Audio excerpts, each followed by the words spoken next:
A2IM, the collective voice of independent music. Good afternoon, everyone. I'm Richard James Burgess, as you probably know, President and CEO of A2IM. Welcome to A2IM Advocacy Update at A2IM Indie Week 2020. I'm very excited to introduce our brand new A2IM DC advocate, Josh Hurvitz. So nice to have you.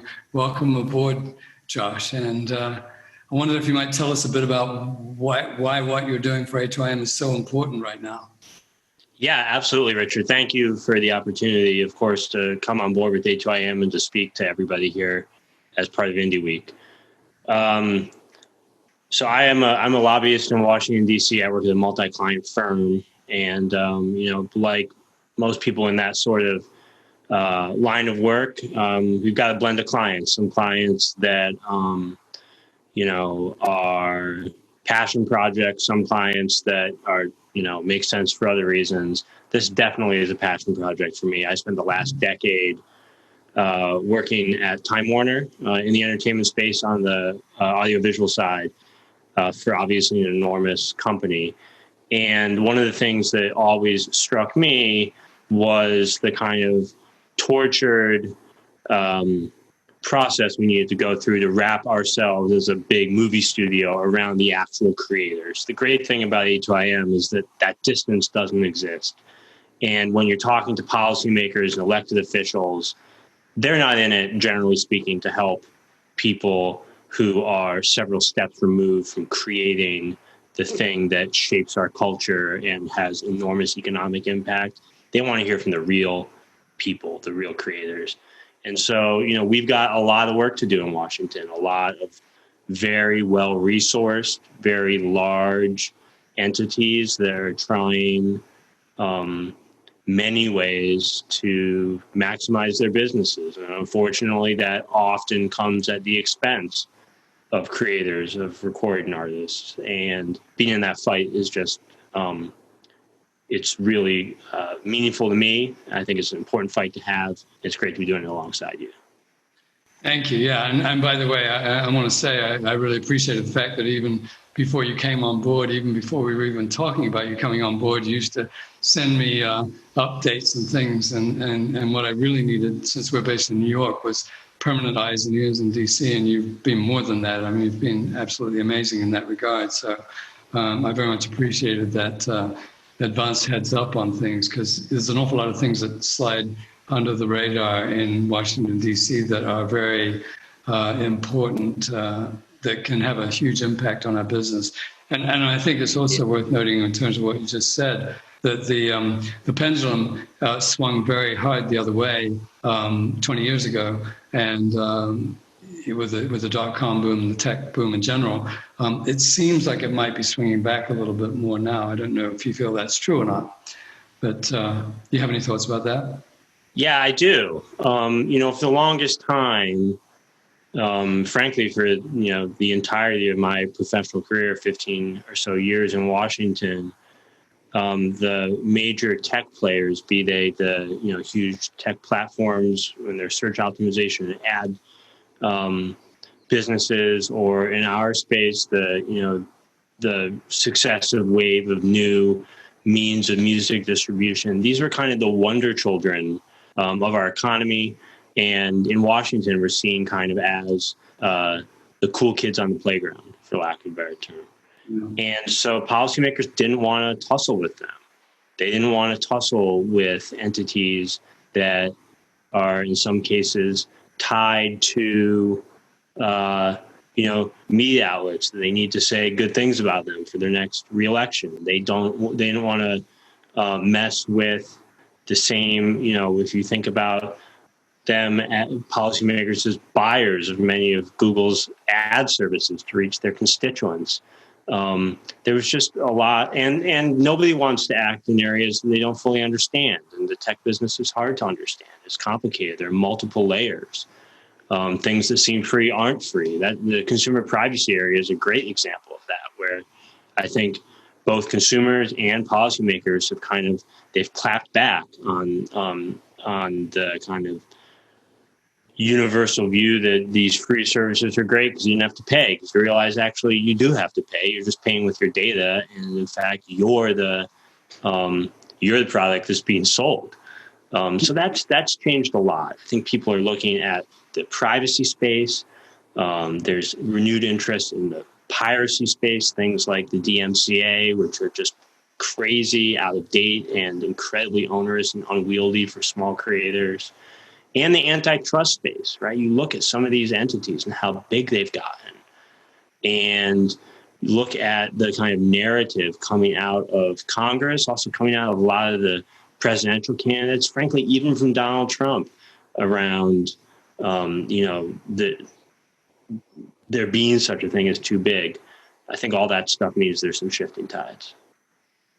It's exciting in so many ways, and we'll see where it goes, but it does definitely feel like the pendulum, I don't know if it's swung back yet, but it feels like it might be reaching its zenith and about to go the other way. So since you brought up the DMCA, why don't we talk about that for a minute? There's a new DMCA review that both Congress and the Copyright Office have undertaken. Where do you think that's going to go? I mean, we've talked about this endlessly. I did roundtables 3 years ago on the DMCA, and really nothing meaningful came out of it. Yeah, I think there'll be another round of discussions. As you mentioned, the Senate Judiciary Committee's had a series of hearings. They have 3 or 4 slated to happen between now and the elections in November. The Copyright Office just put out a report that people have been waiting for literally years, as a result of lots of feedback that they took from stakeholders. And I think that there seems to be a consensus that the original bargain isn't holding up. Right? The original bargain of exchanging liability protection to internet platform companies in exchange for them agreeing to take action to help IP owners control unlicensed use of their content, that partly because of the courts, partly because of technological advancement, partly because of just the size and scope of the internet today, it just doesn't work. And so there's an expectation that there'll be some legislation released at the end of the year, more as a piece to start a conversation. But I know, in the music creator community, we're going to be talking about things like how the notice and takedown system doesn't work when it is literally one click and less than a second for something to be reposted after it's taken down, and that it's completely unreasonable to ask all creators, but especially small and medium-sized enterprises, to be committing outside resources when the guys on the other side essentially have to do the bare minimum to skate by. So hopefully that'll change. I think that, for the longest time, because of the power of companies like Google, the focus has been on trying to get entities in the internet ecosystem to do things voluntarily, right? And I'm really buoyed by the fact that people in Congress are starting to say that might not be enough, that changing the backstop may be a necessary part of the equation. Yeah, I mean, the voluntary guardrails just don't work. And we've seen that over and over again. But that problem, by the way, the notice to takedown problem, is so overwhelmingly huge that most of our members have just given up on it. It just isn't viable for them to actually to bother with it. So it's probably there's far more enjoyable ways to burn your money. And it's hard to know how much we're losing, so it really is an important issue that. So thank you for that. And then the other thing, I think that's been pressing over the years is that it feels like since the 90s sometime that the whole antitrust and competition policies have been pretty much non-existent. It seems like if somebody wants to merge, they can merge, and they just get bigger and bigger and more powerful, and then becomes an even more powerful lobby against you when you want to change anything. So what's your sense about where that's going right now? There's a couple of really big mergers that could have a dramatic effect on our industry in play. Yeah. So first off, there are some really interesting investigations going on right now regarding the big platform companies. So the Department of Justice looking into Google along with state attorneys general, the House Judiciary Committee having really put an incredible amount of resources into investigation of Google and Amazon. These are all things that would have benefit if they came to some sort of, enforcement action for A2IM members. But I think they're more interesting in the sense of showing a revived interest in looking at competition policy and antitrust laws and figuring out what the right balance is, what the public interest is that needs to be considered when looking at mergers, as an example. Whether companies should be allowed to just get bigger and bigger and bigger if they're doing it organically, if they're not buying things. That's usually when the government gets involved, but instead building things of their own and cannibalizing, all the various avenues with the kind of adjacent businesses. You can look at, kind of this race to be ubiquitous that Facebook, Google, and Amazon have been on. In the music space, there have been some enormously impactful mergers. There have been some impactful unwinding of huge companies. And now there's a huge rumor of another enormous big merger coming with iHeartMedia just freshly out of bankruptcy, where, by the way, they, had their debt restructured in a pretty advantageous way, are out on the market trying to find a buyer, and seems like the most likely, heavily rumored, we certainly believe it's going to be the case, if not stopped, is Liberty Media, the huge conglomerate that owns pretty much the biggest player in every corner of the music marketplace, owns, controls, or is a significant shareholder in. So, coming down the pike potentially is a new behemoth that's got Live Nation, Ticketmaster, SiriusXM, Pandora, and iHeart, the largest broadcaster in the country, all under one roof. And I don't think that there'd be much split among your membership if you asked who that raises alarm bells for. Yeah, I mean, that much control under one roof is always of concern. If you cross somebody, then you're in big trouble. What is your sense of the willingness to address these issues? Because that has been the problem for the past 20 years or more, maybe 30 years, that there just is it's basically always been about the consumer. It's like, well, if it doesn't impact the consumer, then there's no antitrust going on. Right. And so, first of all, with this deal, I think you could argue that there are harms to consumers, that it's good for consumers to have a variety of options in the marketplace, and that if the same entities controlling all the various means of distribution of music, making the decisions on what's out there for somebody to go see, whether it's, God willing, after COVID-19 in a local club, or whether it's, on a web streaming portal.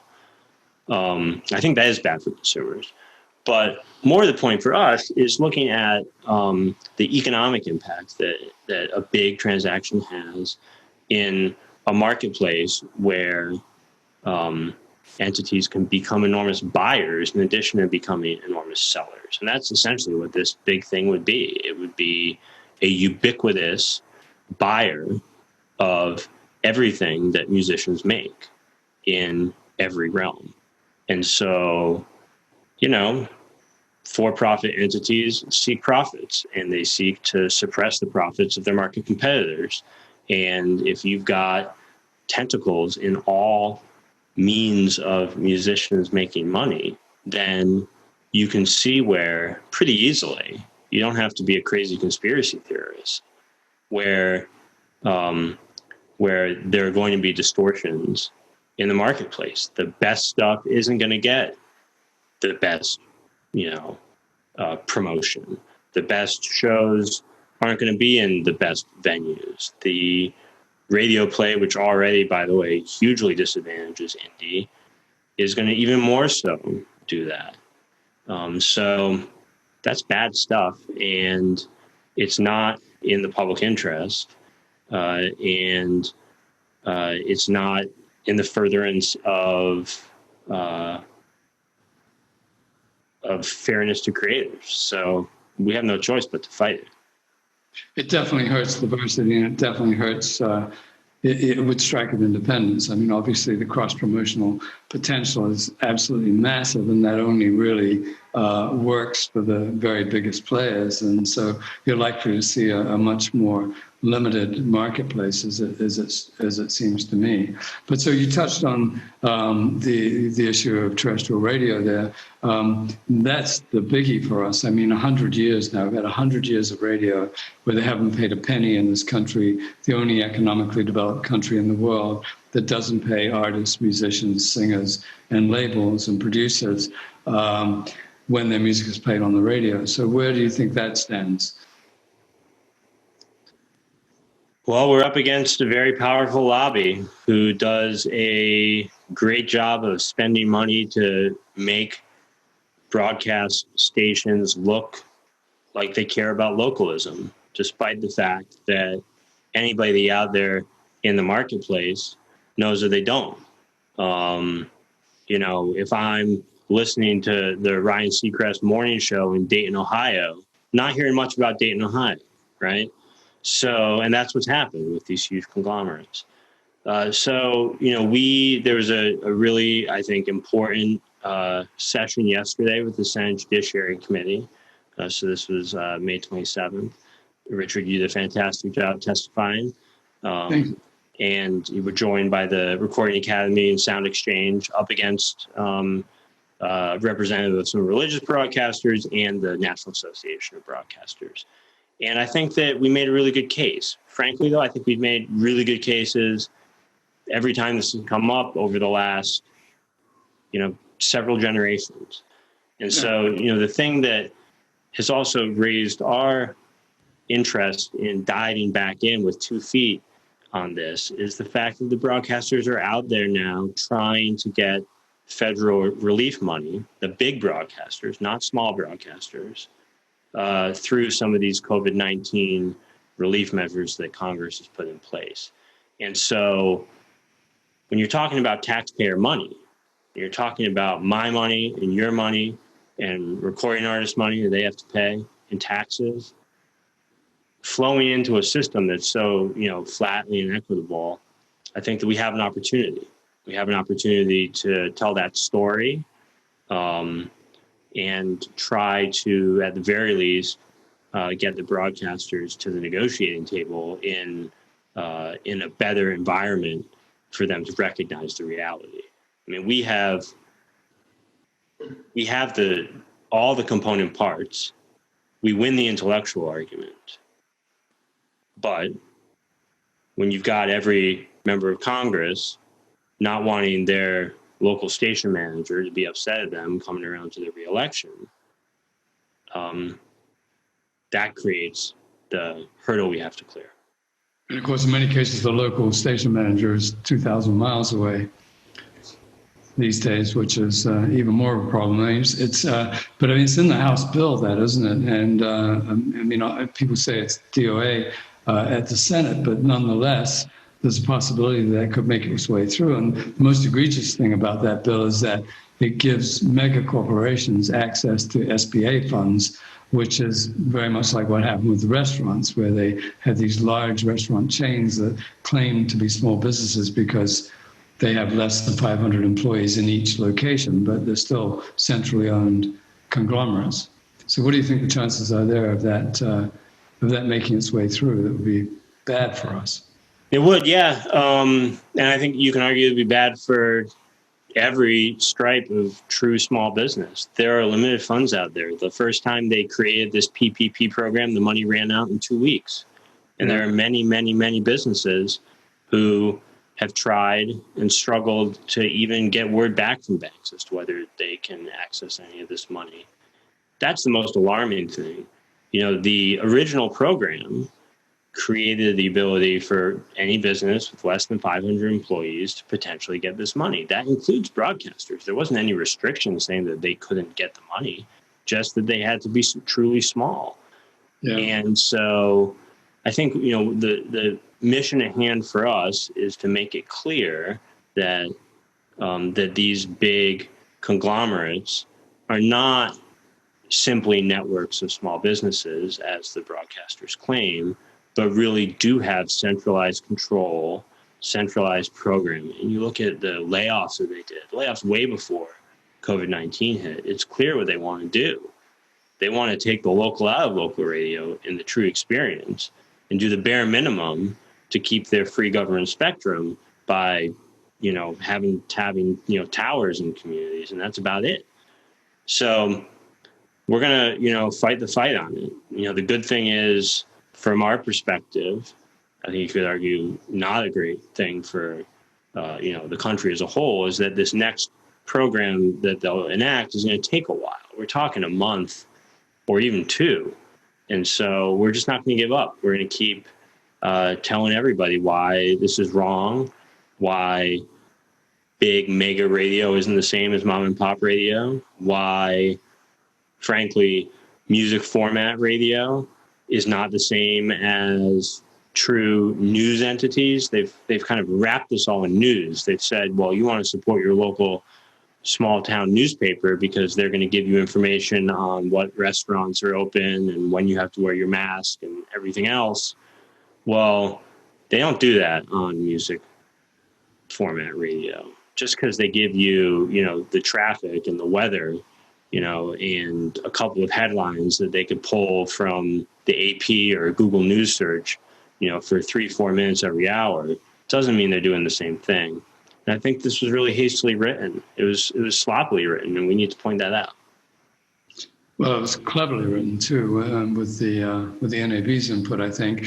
And it's frustrating because they always hide behind the local broadcaster. I mean, if a true local broadcaster applied for that SBA money, we would have no problem with that at all.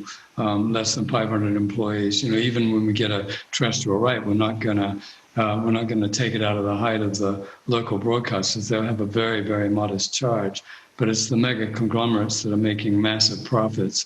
I mean, as we said yesterday in the hearing, I mean, the radio industry makes just the music radio alone makes as much money in a year as the entire recorded music industry, and that's not including satellite and all the other streaming services and so on. So it's really out of all proportion.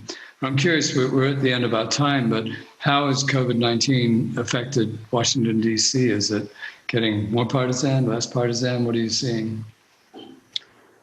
Interesting question. So, historically speaking, in moments of crisis, partisan lines break down and people do what's, for the good of the country. I think having such a large scale public health and economic crisis occurring, less than 6 months before the presidential election, with the sitting president whose reelection hopes were fully pegged to a flourishing economy, has created a lot of challenges to actually getting stuff done. The first couple of things that have occurred, were big chunks of money, but not really bold pieces of legislation. This crisis is far worse than it should be for lots and lots of people because of these kind of structural inequities in our economy. Frankly, the terrestrial performance rate is an example of that. There's many others that are, probably more broadly applicable, like the lack of paid sick leave in our country. So, you've got some Republicans who recognize that. They're listening to their constituents. But the kind of caustically partisan overlay that is kind of the status quo in Washington today has not fully broken down.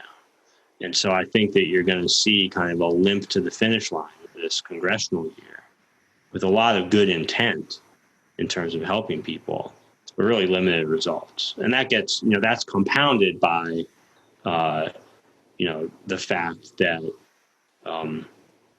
Congress has not done as much as it should to be on the cutting edge of technology. So things like members of Congress being able to vote remotely, or hearings and forums being conducted over webcast. Richard, you'll remember just yesterday, the first 15 minutes of the panel you participated on was consumed by, people like the old commercials saying, "Can you hear me now?" and beeps and people, getting cut off and coming back in, and dogs barking in the background and other things. So Congress is not purpose-built to kind of be nimble. It's frankly built not to be nimble. And so while we can do Indie Week virtually, lots of businesses can pivot. Congress is especially bad at that.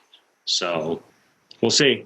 You got a lot of 70 and 80-year-old elected officials who aren't supposed to be going out of the house either, who are going to have to, be making some hard decisions in the next, weeks and months for our country. It's very true. Well, we'll see. But look, Josh, it's such a pleasure to have you on board. And thank you so much for everything you've done so far. And you've only been on board for a short time, but you've already made a huge impact on A2IM's advocacy outreach. So thank you very much. And thank you, everybody, for watching.